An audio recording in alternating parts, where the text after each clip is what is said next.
তারা কি জিততে পারবে? এই আইএসএফ আর মিম এরা হচ্ছে বিজেপির বি টিম।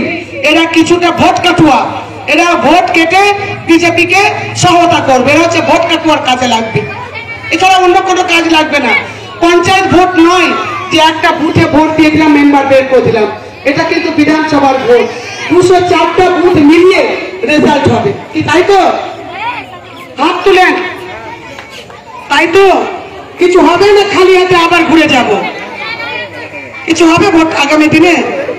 আমি কাকে বলবো? আমার যারা প্রেস বলতে হচ্ছে, প্রেস তো ঠিক নয়, একটা বার্তা বলা যায়। প্রেস তো প্রেস ক্লাবে গিয়ে বা মিডিয়া পার্টনারদেরকে ডেকে পাঠিয়ে তারপরে প্রেস রিলিজ করা। আজকে একটা বার্তা পৌঁছানোর জন্য একটা ভিডিওতে দেখা গেছে মোথাবাড়ি বিধানসভার আন্ডারে এই কোথাও একটা প্রোগ্রামে মাননীয় বর্তমান বিধায়িকা এমএলএ তথা উত্তরবঙ্গ উন্নয়ন মন্ত্রীর মুখ থেকে শোনা যাচ্ছে যে আইএসএফ মিম এরা হচ্ছে বিজেপির বি টিম। তো এই নিয়ে বহু কথা এর আগেও ভাষণে হয়েছে। আজকে পুনরায় মনে করিয়ে দিতে চাই যে দলটার জন্ম 1998 সালে অটল বিহারী বাজপেয়ীর হাত ধরে, যে দলটার 2011 সালের আগে কোনো অস্তিত্ব ছিল না, যে দলটা সংসার করেছে বিজেপির সাথে, তারা আজকে মিমকে বিজেপির বি টিম বলছে। যদি চ্যালেঞ্জিংলি বলতে হয় তাহলে বিজেপির সাথে আপনার ঘর সংসারের অনেক ফুটেজ আমাদের কাছে আছে, সেটা আমরা তুলে ধরব। আপনি এক কলমে বোঝানোর চেষ্টা করুন বা বোঝান যে মিমের কোন সূত্রে বিজেপির সাথে যোগাযোগ আছে, লেনদেন আছে, কিংবা বিজেপির সাথে কোনো প্রকারের গোপন মিটিং হয়েছে বা গোপন মিটিং হয়ে থাকে। আর যদি এটা প্রমাণ না করতে পারেন তাহলে আপনি বিজেপির বি টিম বলা বন্ধ করুন, জনসমক্ষে এসে বলুন বিজেপির বি টিম মিম নয়। কারণ পশ্চিম বাংলাবাসী দেখতে পাচ্ছে এসআইআর এর নামে, এনআরসি সিএ এর অ্যামেন্ডমেন্ট যখন বিল পারিত হয় পার্লামেন্টে, তখন আপনার কতজন এমপি অ্যাবসেন্স ছিল। এনআরসির নামে আপনাকে কাগজ ছুঁড়ে মারতে দেখেছে পার্লামেন্টে স্পিকারের মুখে। এই সমস্ত কিছু বাংলা কিন্তু ভোলেনি।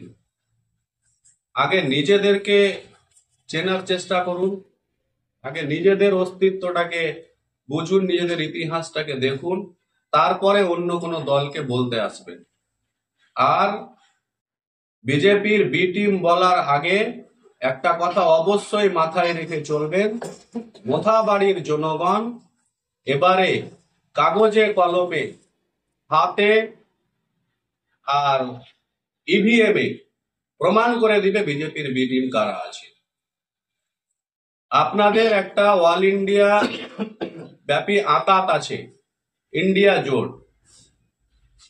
ইন্ডিয়া জোটে তৃণমূল কংগ্রেস আছে,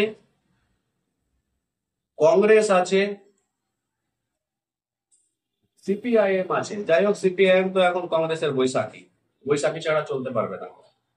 আর সিপিএম এর যে কি লাভ বৈশাখী হয়ে থাকাতে, সেটাও বুঝি না। মোথাবাড়ি বিধানসভাতে আগে আপনারা ডিসাইড করুন যে আপনারা ইন্ডিয়া জোটে যে সমস্ত দলগুলো আছেন তারা কে কাকে মোথাবাড়ির বিধানসভার সিটটা ছেড়ে দিচ্ছে জোটটাকে টিকিয়ে রাখতে। অথবা প্রেস রিলিজ করুন যে আমাদের কোনো জোট নেই, আমরা ইন্ডিভিজুয়ালি লড়াই করছি।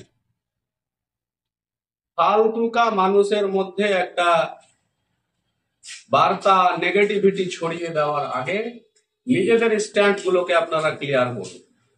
তারপরে আপনারা বিজেপির বি টিম সি টিম যেটাই বলবেন তথ্য প্রমাণের সাথে বলবেন।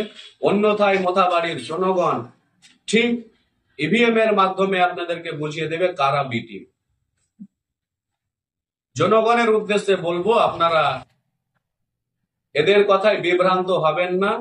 এরা আজীবন এই ধরনের বিভ্রান্তমূলক আর ষড়যন্ত্রমূলক পলিটিক্স করে এসছে।